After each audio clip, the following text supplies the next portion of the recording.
माँ ने जन्म दिया है उन्हें देखा है और मैया ने भगवान को।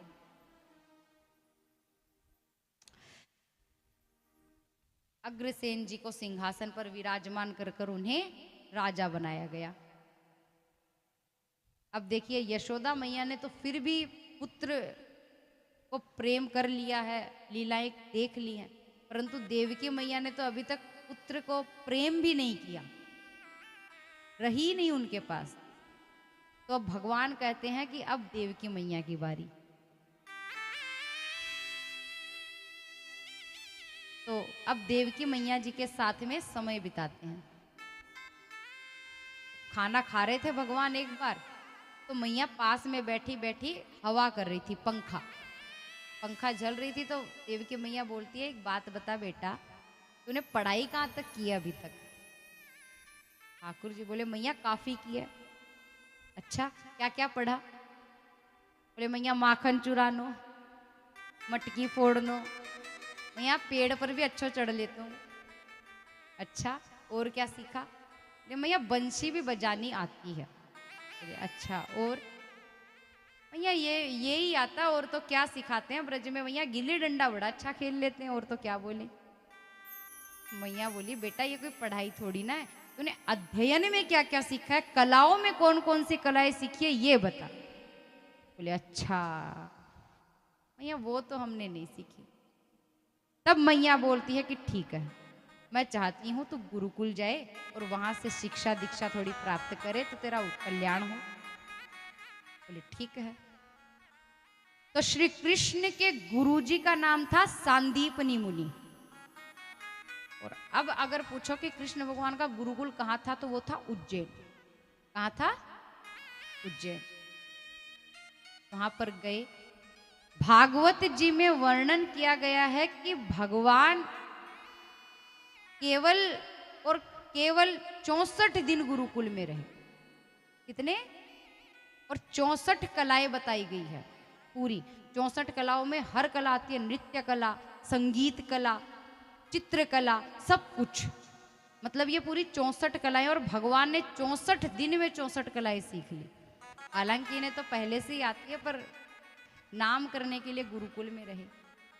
वहीं पर भगवान की भेंट हुई उनके परम मित्र सुदामा जी से। अब देखिए हम मनुष्य वर्षों की मित्रता नहीं निभा पाते, इन्होंने 64 दिन की मित्रता निभाई। इतनी बड़ी बात। अब गुरुकुल में शिक्षा दीक्षा ग्रहण की, सब कुछ पढ़ाई वढ़ाई पूरी हुई। अब गुरुजी जो मन चाहे वो मांग सकते हैं, क्योंकि शिक्षा दे चुके हैं। तो भगवान कहते हैं गुरुदेव बताइए क्या चाहिए दक्षिणा में। तो गुरुजी कहते हैं कि मुझे पता है कि कृष्ण साधारण नहीं है। देखिए गुरु के भी कुछ नियम है। गुरु अपने शिष्य से मांगने का अधिकार तो रखता है, पर यह भी देखना उसे पड़ता है कि मेरा शिष्य देने में समर्थ है या नहीं। अब किसी गरीब का गुरु है, झोपड़ी में जाकर कहे लाओ हीरो का हार, वो बेचारा कहां से देगा? हाँ राजा के पास जाए तो उसका अधिकार है, लाओ हार दो, वो दे देगा। तो यहां पर गुरुजी को पता है कि कृष्ण भगवान साधारण नहीं है, उनसे जो मैं मांगू वो दे सकते हैं। तो उन्होंने कहा अगर कुछ दे सकते हो तो मेरे पुत्र को जीवित मुझे वापस लौटाओ, वो अब धरती पर नहीं है। तब भगवान बोले ठीक है। तो भैया जो समुद्र देवता थे, तो गुरुदेव बोले कि उसमें मेरे पुत्र की डूबकर मृत्यु हो चुकी है। तो भगवान समुद्र देवता से प्रार्थना करते हैं कि प्रकट होइए, मुझे आपसे कुछ चाहिए। तो समुद्र देवता प्रकट हुए तो भगवान ने कहा कि हमारे गुरुपुत्र तुम्हारे पास है, तुम ले गए थे, लाओ वापिस लौटाओ। तब समुद्र बोलते हैं कि प्रभु मैं नहीं लेकर गया, मेरे अंदर एक राक्षस रहता है पंचजन नामक। बोले कि वो बड़े ही निर्दयी है और वो कईयों को अपने मुख का काल बना चुका है। बोले ठीक है।